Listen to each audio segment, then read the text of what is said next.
Isang magandang araw po sa inyong lahat at welcome po sa aking channel. Isa na naman pong panibagong topic po ang ating gagawin ngayon ng reaction.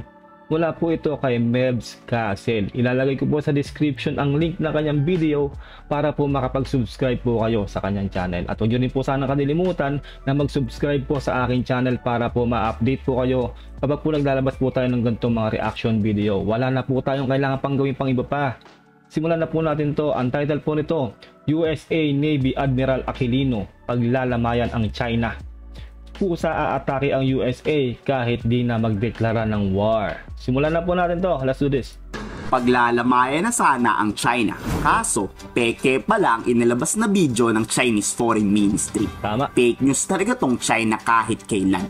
Akala ko naman matatapang talaga, mga duwag naman pala. So ano na China? Baka sabihin nyo edited na naman ang maritime cooperative activity ha. Totoo yan, huwag nyo igaya sa inyo na puro peke na lang. Tama, yung sa ano nila, no, yung sinabayan nga nila tong ano, no, yung quadrilateral ano na yan, ng US, Japan, Australia at ng Pilipinas, no, sinabi nila nandoon din daw sila. 'Di ba anong araw sila ng drill, pero wala po sila doon mismo sa location kung nasaan ang apat na bansa na to. Kaya po fake news po talaga 'yon. Wala po sila doon sa malapit, kahit sa malapit lang, no. Pero lang po sila doon na dalawang barko na nakatanaw. Pero yung drill na sinasabi po nila, kung nangyari man ngayon, no, hindi po mismo doon sa malapit sa location nung ginanapan tong ano, nung quadrilateral ano na to, exercise na to ng apat na bansa, no. Kaya fake news po talaga ang China, no. Sobra. Sobra pong ano, wag po kayo maniniwala diyan at tayo po ay hindi po fake news, no. Totoo po talaga na nagkaroon po ng quadrilateral exercise po yan ng apat na bansa sa atin, no. Kahit i-fact check nyo pa.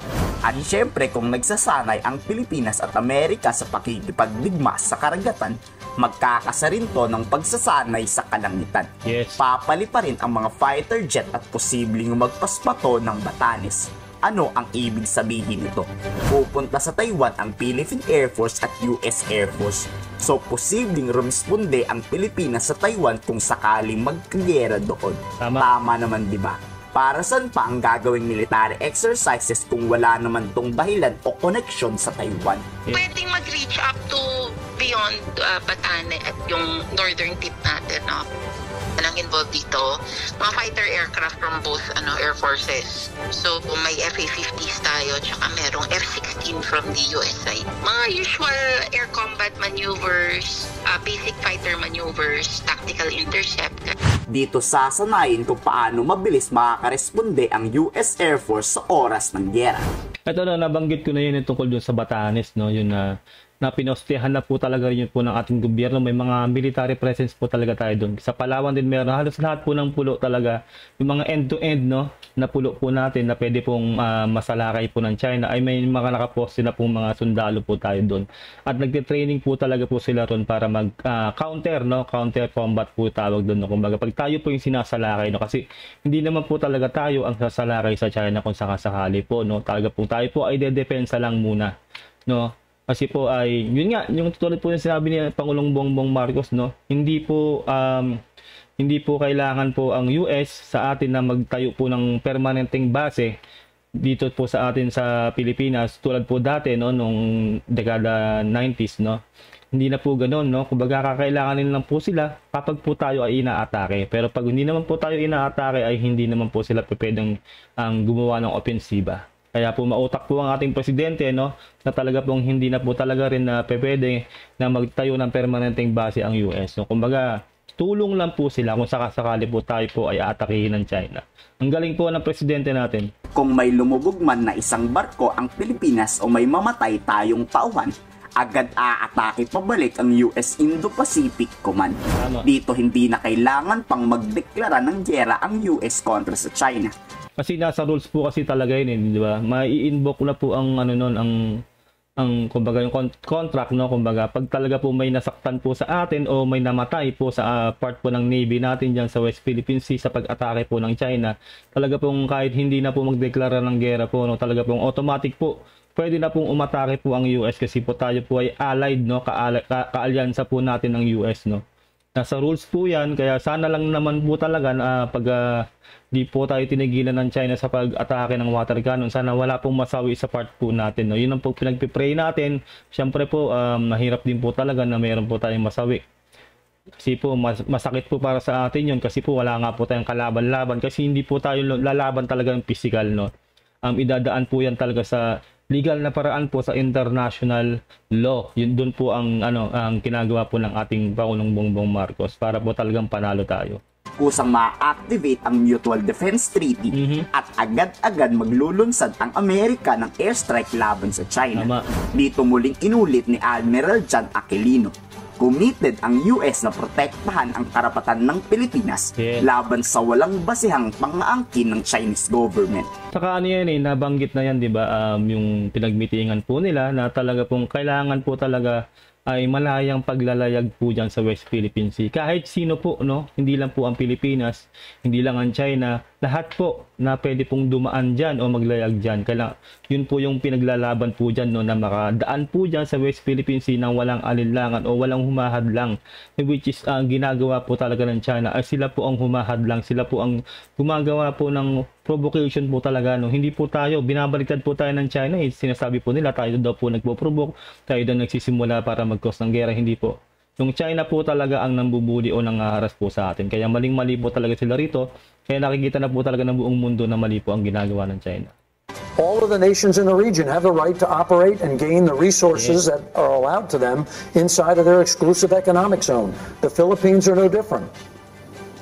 And these actions are dangerous, illegal, and they are destabilizing the region.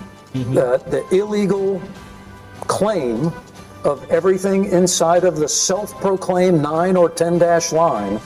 Yun yung imaginary lang nila no? Imaginary talaga yung dash line nila na yun. Sila lang nakakaalam nun.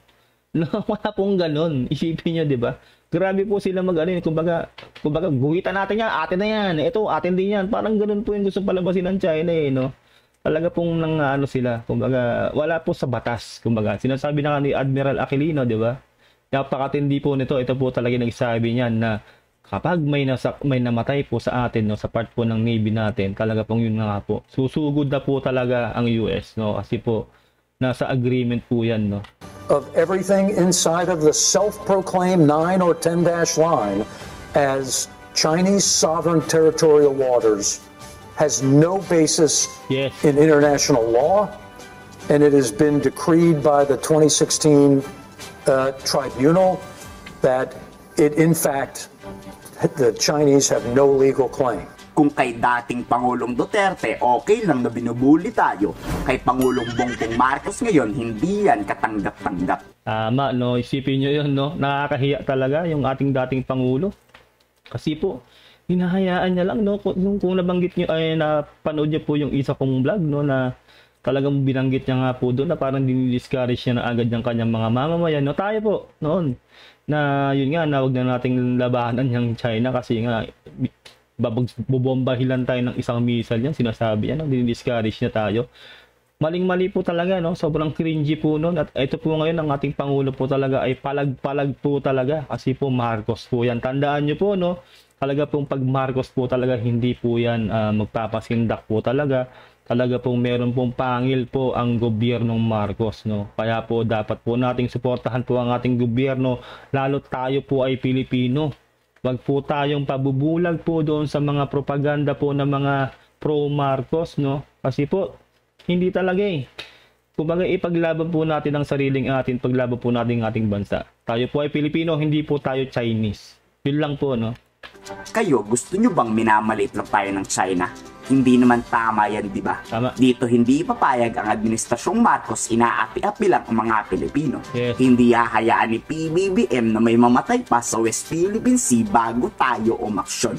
Dapat handa tayo sa oras na may sumiklab talagang malaking gulo.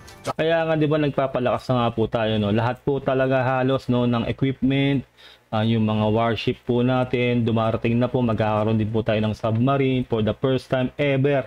No, talaga pong naglalaan na rin po ng mga budget po yan sa sandatahang lakas po natin, no. Para po wag naman kasi po wala po talaga may gusto ng gera, pero po mas maganda na po talaga yung handa po tayo. Kaya po lahat po talaga yan pinapalakas po ng ating Pangulo, no? Talaga nakikipag-usap po siya sa iba't ibang bansa para sumuporta po sa Pilipinas. Tulad po ngayon, no, nasa US po ang ating Pangulong Bongbong Marcos para po magkaroon po sila ng meeting ng Prime Minister po ng Japan at ng Presidente po ng US. At this moment po, no, nasa US na po siya at mamaya pong 3:00 po ng hapon, Philippine time po ay magkakaroon na po sila ng meeting po nga ng Prime Minister ng Japan at ng Presidente ng US. Dapat handa tayo sa oras na may sumiklab talagang malaking gulo. Ang portend clear and present threats to our sovereign rights and in fact have already caused physical harm to our people. Mga ito ay hindi katanggap-tanggap, hindi makatwiran o makatarungan, lalo na sa panahong ito ng payapang pakikipag-ugnayan ng mga bansa. Tulad ng pinamalas ng ating mga dakilang ninuno, hindi tayo dapat magpasupil at magpaapi. Kumbaga nakakakilabot yung sinasabi ng ating Pangulo na yun. Kumbaga, ka talaga magiging yung patriotism mo, no, sa bansa, talagang lalakas talaga. Kumbaga, sige, palag tayo, ganun, no. Yan ang presidente, di ba? Hindi yung sasabihin niya na gusto nyong gera, ganyan, malakas ang China, bobombahilan tayo niyan, 'di ba? Alam niya na kung sino nagsabi noon, 'di ba? Talagang nakaka-discourage yung ganun. Pero itong ating presidente po talaga binibigyan po tayo ng encouragement po na maghanda, lalaban tayo kasi Pilipino tayo, atin to, teritoryo natin to. Ganyan dapat ang pamumuno, 'di ba, ng isang pangulo. Hindi yung i-discourage mo ang iyong mga mamamayan. Ang ating Pangulong Bongbong Marcos po talaga ay may paninindigan, no.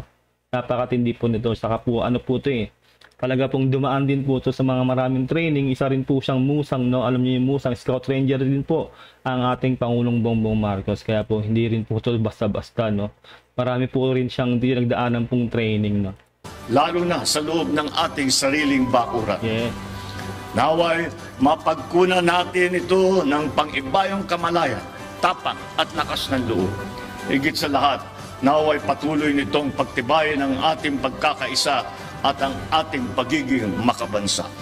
Kayo, ano ang inyong reaksyon sa mas lumala ng agresyon ng China sa ating teritoryo? I-komento sa baba ang inyong saloobin. Ayun, ating pong nagawan po ng reaction video ang napakagandang video na to ni Melbs Castle. Ilalagay ko po sa description ang link ng kanyang video para po makapag-subscribe po kayo sa kanya. At huwag nyo po sanang kalilimutan na mag-subscribe po sa ating channel para po ma-update ka kapag naglalabas po tayo ng ganitong mga reaction video. And like this video, napaka-importante po na mag-like po kayo sa video para makita pa po ng maraming tao ang ating mga video. Ano pong reaction nyo po rito? Ilagay nyo po sa baba, no? Mag-comment po kayo kung ano pong nararamdaman nyo o sa loobin nyo sa topic na ating pong tinalakay po ngayon. Maraming salamat po, no? Kita-kita po ulit tayo sa susunod na video ilalabas ko po. Mag-iingat po kayong lahat. God bless and peace out. Bye!